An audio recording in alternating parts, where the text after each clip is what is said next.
অসুখী একজন, Pablo Neruda.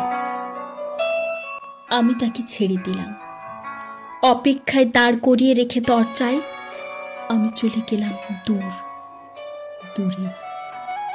সে জানতো না আমি আর কখনো ফিরে আসবো না। একটা কুকুর চলে গেল, হেঁটে গেল গির্জার এক নান, একটা সপ্তাহ আর একটা বছর কেটে গেল। বৃষ্টিতে ধুয়ে দিল আমার পায়ের দাগ, ঘাস জন্মালো রাস্তায়।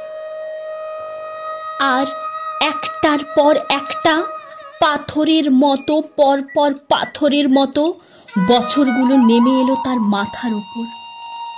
তারপর যুদ্ধ এলো, রক্তের এক আগ্নেয় পাহাড়ের মতো। শিশু আর বাড়িরা খুন হলো, সেই মেয়েটির মৃত্যু হলো না। সমস্ত সমতলে ধরে গেল আগুন। শান্ত হলুদ দেবতারা, যারা 1000 বছর ধরে ডুবেছিল ধ্যানে, উল্টে পড়ল মন্দির থেকে টুকরো টুকরো হয়ে।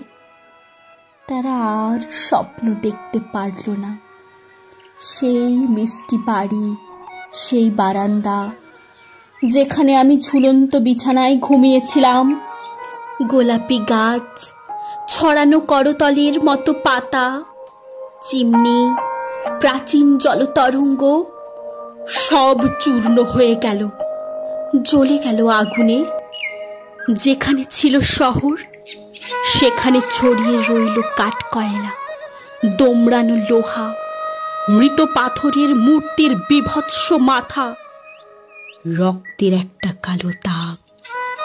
আর সেই মেয়েটি আমার অপেক্ষায়, আর সেই মেয়েটি আমার অপেক্ষায়। ধন্যবাদ।